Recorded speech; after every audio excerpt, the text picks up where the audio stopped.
নমস্কার। আজকে একটু পুচোকে নিয়ে যাব ডাক্তার দেখাতে। ওর পুজোর সময় প্রচণ্ড জ্বর ছিল, জ্বর নামছিলই না। অ্যান্টিবায়োটিক ওষুধ একদম মুখে দিচ্ছিল না। আর এখনকার জ্বরে অ্যান্টিবায়োটিক না খেলে জ্বর কোনো মতেই নামবে না। 4 দিন কন্টিনিউ জ্বর থাকার পরে ডাক্তারবাবুকে বলাতে ডাক্তারবাবু একটা ইঞ্জেকশন ওকে কোর্স দিয়েছিল। 3 দিনকার কোর্স ছিল, টোটাল 9টা ইঞ্জেকশন ছিল। তো সেটা নেবার পর জ্বরটা নেমেছে, তার সাথে নিবুলাইজারও দেওয়া হয়েছিল। প্রচণ্ড সর্দি লেগেছিল। তো এখন মোটামুটি সুস্থ আছে।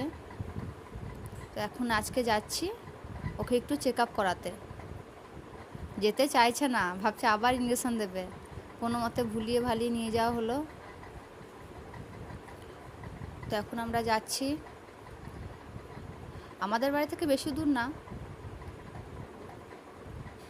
3-4 মিনিট লাগে গাড়িতে। এটা হচ্ছে বাজার, মল্লারপুর বাজার। এই জায়গাটার নাম হাটতলা।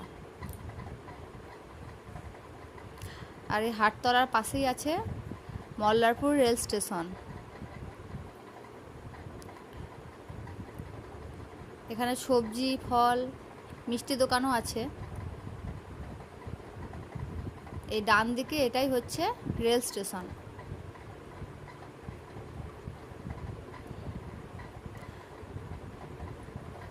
যাচ্ছি। পুচু খুব খুশি গাড়িতে। অনেকদিন গাড়িতে চাপিনি। পুজোর সময় একদিনও ঘুরতে যায়নি এবছর। এটা SBI ব্যাংক।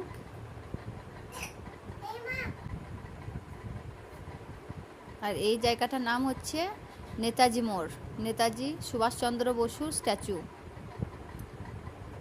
আর সোজা গেলে বায়না মোড় পড়বে। এটা হচ্ছে ওষুধের দোকান। এখানে ডাক্তারবাবু বসেন ভিতরে চেম্বারে। তো আজকে পুরোই চেম্বারটা ফাঁকা ছিল। আমাদের গিয়ে গিয়ে দেখানো হয়ে গিয়েছে। তো এই যে বাবু যাচ্ছে। আজকে বেশি ওষুধ দেয়নি, 2টো কেবল ওষুধ দিয়েছে, শুধু ভিটামিনের ওষুধ। খাচ্ছে না বলে।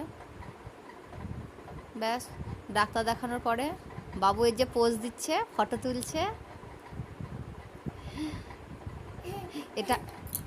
এটা ক্যানেল পাড়ের, ক্যানেলের উপরে হয়েছে ব্রিজটা।